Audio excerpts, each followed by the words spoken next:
50 Cent has shocked everyone by releasing never-before-seen footage of Sean Diddy Combs in his Netflix documentary. As soon as the clips surfaced, Diddy reportedly went into panic mode, scrambling to get the project taken down. New allegations about his past behavior and crimes are now coming to light, including claims that his mother played a powerful role behind the scenes. Many people now believe Janice Combs may have helped shape the darker side of Diddy's life. Days leading up to his arrest in New York last September. You want to put stuff in my fanny back, Kings?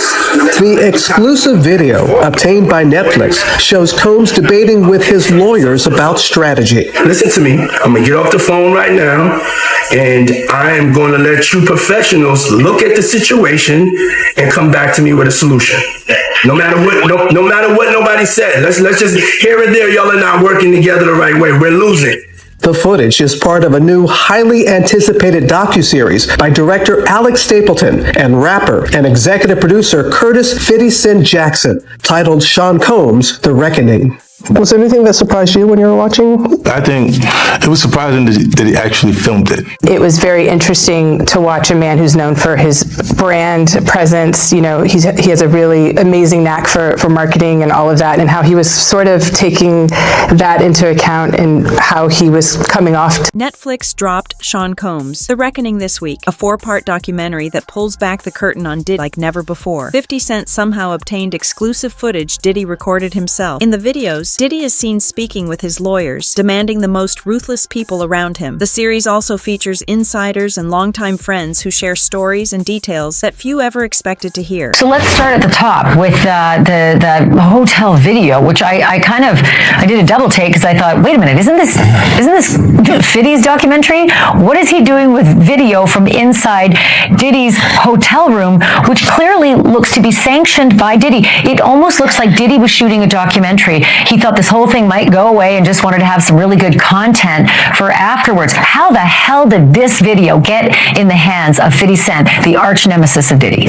Well, I think it was delivered legally, supposedly what they're saying. I think what happened was that when he did this video in the hotel, he was probably thinking that he was going to probably be acquitted and he was going to probably get out and he could probably run back his last days that before he got arrested, so he can use that for some footage later on. But it sort of backfired on him because now I don't think he wanted it to get out. And plus, he's in an appeal process right now where he's trying to get out from under this. He's still appealing his case, and this sort of brings back old memories, you know? Let me ask you this, Derek. Somebody real close to Diddy was holding that camera, because Diddy didn't have people in his inner circle, in his hotel room, saying things like this, unless they were close to him. And yet, whoever owns that copyright, whoever had their hands on that video, did him dirty, you know, and gave it to his enemy. Why and how do you think that happened? Well, I think the person that probably did the video footage wanted to get some recognition for having that type of footage, and I think I don't know if they signed a no-compete clause or an NDA, but that person turned that over apparently, and it went to 50 for the documentary. 50 Cent didn't just focus on Diddy's fame. He went all the way back to his childhood to understand how he became who he is today. Childhood friend Tim Patterson revealed that Diddy's father was a drug dealer in Harlem who was killed when Diddy was still very young. After his death, Janice began throwing adult parties at their home, exposing Diddy to things no child should see. According to Tim, the house felt like something straight out of a movie, and Diddy reportedly lost his virginity at just 12. I said Diddy mother might be the originator of the freak-offs. All right, so tomorrow Peacock is dropping. According to the Rolling Stone, the doc features an alleged childhood friend of Puff's, hip-hop producer Tim Dog Patterson. He alleged that Janice, Diddy's mom, would often throw parties at Diddy's childhood home. He says that during the parties, it wasn't uncommon to walk into rooms where adults was having sex. I mean, that was just their normal. And the doc, when talking about the parties, Tim says, verbatim, "That's what we were privy to. This was what we were fed. Was it the same?" After Diddy's father died, Janice took control of the household. Tim claims the parties she hosted and the behavior she showed were later copied by Diddy. He described a literal stage in the living room where kids were told to dance. At the same time, Janice allegedly physically violent Diddy while under the influence of drugs. You gotta realize that, you know, he didn't get all this from his daddy, because he didn't know his daddy, even though they try to say his daddy was some big time drug dealer in the whole 9 yards. You understand? He didn't get this from his daddy. You got to realize, man, you know, his mother had a modeling agency and it was alleged that it was also ladies of the night, a prostitution ring too, or these ladies was doing things other than modeling. So the apple don't fall far from the tree. Yeah. So now you got to understand this, and looking at her and some of the stuff that he was saying, and their relationship has changed since I knew them, since I was around them. You understand? This man was talking about that his mother could take her palms and bend over and put them down on the floor. Not bend over, but she could stand straight up and put her palms on the floor, bruh. He's saying that about his mother. Who describes any of their mother action like that in a sexual way? And then, you know, I don't know how many dudes do kiss their mother in their mouth when they 50, 60 years old or something like that. The documentary suggests Janice molded Diddy's aggressive personality. She allegedly taught him to dominate and never back down. Her influence grew even stronger when Diddy later placed her in charge of Bad Boy. To protect his money and future, Diddy reportedly signed major assets and documents over to his mother. Somebody who will do anything to basically get what he wants. He doesn't really care what effects or damage that causes to other people. And it's in different ways, right? Whether it's in the context of alleged abuse, business disputes, alleged sexual assaults, things that have been alleged in the civil lawsuits against him. And I think with Burroughs, it was really, kind of seemed to strike that theme as well, because he's saying, he had forced me out of the stake of my company. He had to deal with things like homelessness. While in the 2000s and 2010s, Diddy was really prospering, music, business, fashion. And one of the things that he had said, what he alleged in the documentary, and again, this is an allegation from him, was that the name Bad Boy Entertainment, Combs's name was not really involved in that on the corporate side. And one of the things he's saying is the reason for that was to avoid having to pay any liability from, the devastating basketball game that had happened in the early 90s, where he was the subject of wrongful death lawsuits because of the multiple deaths that had occurred as a result of that basketball game that Diddy was behind organizing. So that was really, surprising. The series also revisits the deadly stampede from 1991. On Saturday, the 28th of December 1991, Diddy organized a charity celebrity basketball game at City College without hiring security. Before the game even began, crowds rushed in, causing a stampede that killed 9 people. Despite multiple warnings, Diddy allegedly ignored the risks. This tragedy reportedly pushed him to rely more heavily on his mother in business matters. So the backstory is that he didn't appreciate the friendship that was forming between Biggie and Tupac, and therefore, that's where his alleged involvement came in. And then when, in terms of the non-payment, I think that was also a really shocking moment as well, because that's something we saw happening over and over in the documentary. Multiple people who were saying, I was cheated out of my share in the company. I wasn't paid hundreds of thousands of dollars. And allegedly, that's sort of how he treated the artists that were on his label. So again, it's the theme of always wanting to be number one and,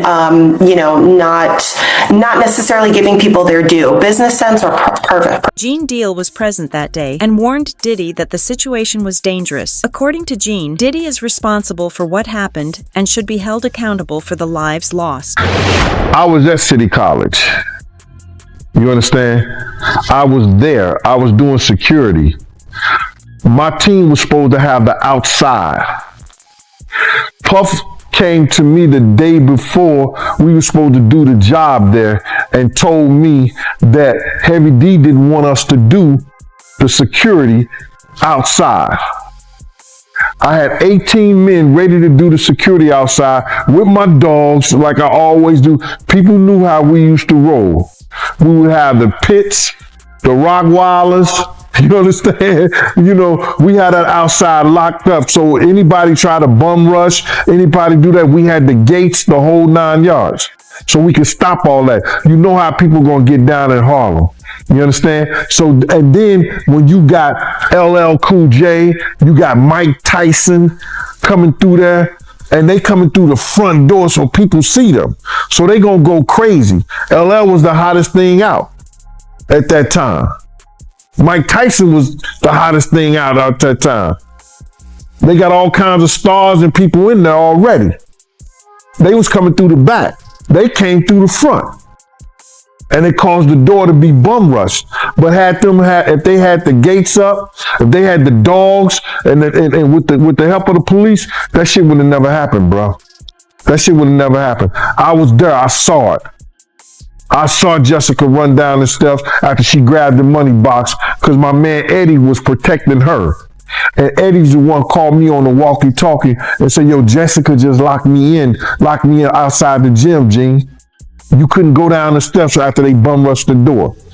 You understand? I had to run around the whole gym on the outside, around the gym, down the steps, run across the basketball court, and open the front door. When I opened that one door, because it pushed inside, people start squeezing through that. Then I just kept doing the doors, and people was coming in there, falling dead, right out, just falling out right there. And once they got in there, they just fell out. According to the documentary, Diddy may only be the public face of Bad Boy. His mother is described as the real power behind the scenes. Bad Boy. You think it's Diddy, it's Janice Combs. Janice Combs is Bad Boy. Man. You don't actually sign to Diddy. His name is on the dotted line, but you actually sign it to Janice Combs. Did he ever tell you why that is, or do you understand? Oh, now that I'm older, I know exactly what it is. It's a paper trail, so nothing can come bite me. If you come for me, you ain't coming for me. I ain't got nothing. You going to my mama. Interviews and footage suggest Janice controlled key finances and cleaned up major problems. Insiders say Diddy signed critical documents over to her as a strategic move to protect his assets. But why you believe she knew about the freakos? Because one of the witnesses said she was there. And then you remember this, bro? Check it out. People tell off on themselves so much, man, and I don't understand when people don't catch it. Diddy has said this. He said, when I give a party, I have to have an ambulance outside of the house. Paramedics ready. That people have to take IVs. Remember the time that him and his mama kissed each other on the lips? Yeah, I remember that video. Do you remember that both of them was getting an IV at the same time? Yeah, I did notice that, yo. That's from the Diddy freak off party. And I'm going to say allegedly. So let me ask you this. You knowing her at one point, you knowing her personally, is she the kind of person that, will be a part of a freak off or no? I think that she liked to party and she partied with young people. She's always been like that. She always copied or emulated Little Kim and Mary J. Blige. Or they emulated her. The blonde hair, the nails, the high boots, the age-appropriate, inappropriate clothing. After Diddy's father died, Janice reportedly told him he was now the man of the house. Childhood friends claimed their relationship crossed boundaries. Gene Deal even said he suspected there was more going on than people realized. Janice allegedly attended Diddy's freak-offs regularly and knew exactly what was happening. Gene said he personally saw her there and witnessed Diddy's behavior around her. Let me ask you this. I get it. When you have a case that's 5 years old, it's hard to get overwhelming evidence that meets the burden of proof beyond a reasonable doubt. When you have cases this old, no matter what Fiddy has found out and put in this documentary, do you see it at all ever possible that Diddy could be involved in a murder trial when it comes to Biggie and Tupac? It could be possible, yes. However, like I said, they need a lot of corroboration to make that stick because it's really alleged right now as to his involvement. It's not anything that's substantial or concrete that he was involved. It's personally from people talking about it and saying this is what happened. You need some more information to come forward to prove that. One of the most explosive claims in the documentary is that Diddy was involved in the murders of Tupac and Biggie. Detectives assigned to Tupac's case say there was strong evidence pointing to Diddy, but fear kept witnesses silent and prevented prosecution. That Puffy did with Fat Joe, where he was talking about Biggie in his last moments in LA, and he told Fat Joe that he didn't want to go to LA. He actually wanted to go to London, but Biggie, he was the one that wanted to go to LA. He was the one that was pushing to go to LA. That's not true. My name is Kirk Burrows. I ran Bad Boy Entertainment. I helped co-found it. I created the company with him. I raised from general manager to president. And at that time, I put all of those business plans together. And Biggie didn't want to go to LA, ended up going. What got him out there was a week ahead of time to ease him into the whole award show. He may not have wanted to go to London, but was talked into it. First time ever, a rapper of your stature getting this treatment. That would be something he would be interested in doing, but he was easily talked out of it by Sean so that they can make an appearance at an event in LA that Saturday night. A part of the posturing of not only did we come to the award show, not only am I recording my album out here, and Big is going to help me with some of the writing and maybe do something out here where me and him did this song in LA. I'm out on the town. And it was just too much. You ever heard of someone doing too much? After Tupac's death, Diddy allegedly forced Biggie to go to LA, even though Biggie feared something bad would happen and was scheduled for London instead. Diddy reportedly pressured him to stay and attend a party where Biggie was later shot. After Biggie's death, Diddy rose to become one of the most powerful figures in hip-hop. The motion to dismiss also says that Davis was offered immunity during the Biggie Smalls investigation in the early 2000s. The filing reads, the 3 LAPD and FBI agents were part of a task force to solve the shooting of rapper Notorious B.I.G., also known as Biggie Smalls, legal name Christopher Wallace. The task force, through a sophisticated criminal investigation, obtained sufficient evidence that would prove Mr. Davis was the leader of the Southside Crips and his gang was responsible for over 360 kilos of cocaine and PCP.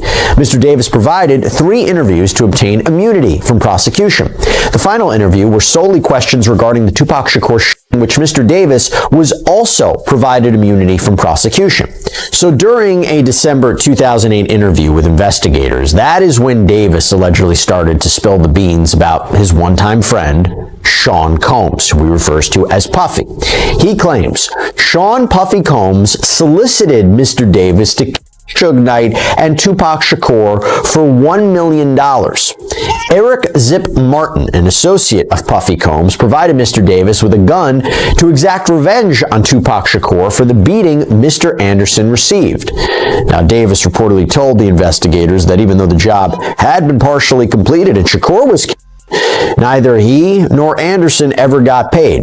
He later revealed that he believes Combs had paid the go-between Zip Martin, who he claims kept the money for himself. And he said much of the same thing in a 2009 interview a year later, because according to the motion to dismiss, Las Vegas Metropolitan Police Department, as far back as 2009, was in possession of the same set of facts that the Clark County District Attorney is now alleging makes Mr. Davis responsible for the murder of Tupac Shakur. The Clark County District Attorney's Office has offered no reason as to why it waited another 14 years to prosecute a case against Mr. Davis. Mr. Davis has been irreversibly prejudiced by this unnecessary delay in prosecution of this case, and Mr. Davis's constitutional rights have been violated in an extraordinary manner never before witnessed in the annals of the American criminal. Keefe D is described as the key person who could implicate Diddy. Keefe D, also known as Dwayne Keith Key Davis, is a former Southside Compton Crips member charged last year in connection with Tupac Shakur's 1996 killing. He claimed in Nevada court filings that Diddy offered him $1 million for Tupac and Suge Knight, but never paid. For 160 that we saw in 50 Cent's Netflix documentary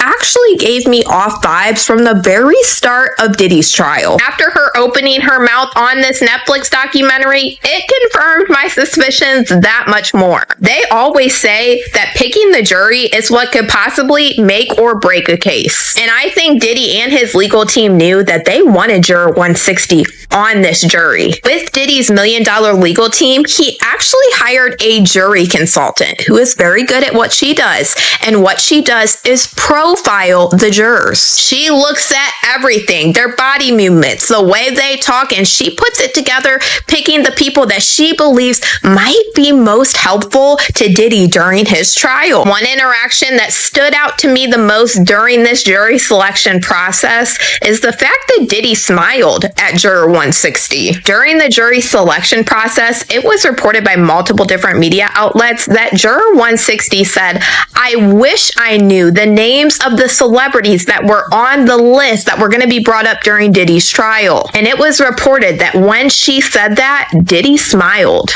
And Diddy most likely smiled about this because she said she wished she knew these celebrities that were being named. That shows that she's pretty much kind of fangirling over celebrities. She wished she knew them, which a lot of people, even myself, feel like this is the vibe that she gave off during her interview on the Netflix documentary. It really threw me for a loop when she brought up the fact that she didn't believe that Diddy was actually nodding at the jury. She just thinks it was a nod that he would normally do because she watched Diddy on Making. Netflix also interviewed jurors connected to the case. According to insiders, these jurors are the reason Diddy walked free. One juror was reportedly a fan of Diddy, raising serious questions about bias. Bad Boy co-founder Kirk Burrows backed up these concerns. The four-part series also features two jurors from Combs' trial who are speaking for the first time about how they reached their mixed verdict, finding Combs guilty of two prostitution offenses, but clear of racketeering and trafficking charges, both sharing their thoughts on the relationship between Combs and singer Cassie. Juror 75 describing them as two people in love, and Juror 160 saying in part, domestic violence wasn't one of the charges. Cassie, is she a victim in all this? I believe Cassie's a victim in all this because she came in as such, she's like 18, like 19 years old in the very beginning. After a while, over time, you condition for it. The goal of what the film is trying to do is to let the audience kind of come in to ask questions like, were their decisions colored by certain things, and who got the benefit of the doubt, in that courtroom? Do you think that hip-hop culture was on trial as much as Sean Combs was? Look, if I didn't say anything, you would interpret it as hip-hop is fine with his behaviors. There's no one else being vocal. So you would look at it and just say, because that mind your business, or let me not say nothing about nothing, or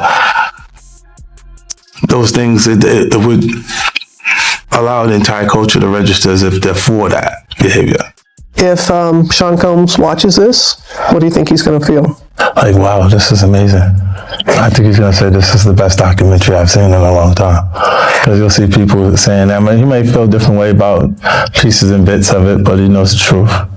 I think he'll see. Some jurors described Diddy and Cassie as if they were simply lovers. Cassie testified while pregnant, and video evidence showed Diddy abusing her, yet jurors allegedly ignored it all. Surprising that Sean Combs and his team are not happy about this, okay? Which now we go back to the C&D letter, the cease and desist letter that Combs' lawyers sent to Netflix's chief legal officer. That's what I want to focus on now. Okay, so according to attorney Michael Tremonti, they had already sent a cease and desist letter to the streaming service in July of 2024. This is before Combs was even indicted. But now they send this new letter on December 1st, the day before the documentary was set to be released, and essentially calling it a hit piece. Quote, "First, Netflix's promotion of the program as a documentary is fundamentally misleading. In truth, the program is a hit piece. It was conceived and produced by Curtis James Jackson, aka 50 Cent, whose irrational fixation on destroying Mr. Combs' reputation is a matter of public record. The evidence of Mr. Jackson's vicious animus against Mr. Combs is overwhelming. He has been trolling Mr. Combs on the internet and social media for years and has made a career of attempting to defame, belittle, and provoke Mr. Combs and turn the public against him.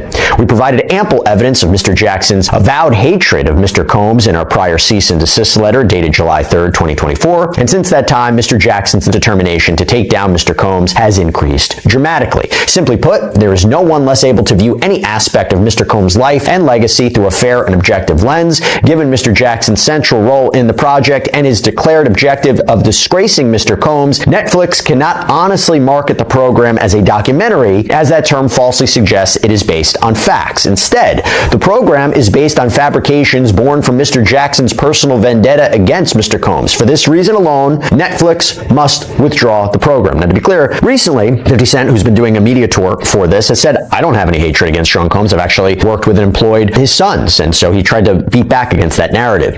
Now, according to Tremonti, Netflix had actually been in talks with Combs to make a show about him before the sudden cratering of his career. Quote, in or about 2023, CEO Ted Sarandos proposed that Netflix produce a documentary about Mr. Combs. However, Mr. Combs rejected the proposal when Mr. Sarandos insisted he give up creative control. Thus, the choice of Mr. Jackson to produce the program was Netflix's vindictive response to that rejection, an attempt by Netflix and Mr. Sarandos to ensure a one-sided character assassination rather than a balanced and accurate. Diddy is now preparing to sue 50 Cent and Netflix, trying desperately to have the documentary removed. Ironically, the footage only surfaced because Diddy didn't pay the videographer. His legal team has already sent Netflix a cease and desist letter. This documentary goes beyond celebrity drama. It exposes a legacy built on secrecy, control, and disturbing family dynamics. As more details come out, the truth about Sean Combs continues to unravel. This story is far from finished. If you want real celebrity stories, shocking revelations, and honest gossip told documentary style, make sure you subscribe to Haley Reporter. Like the video, share your thoughts in the comments, and turn on notifications so you never miss an update.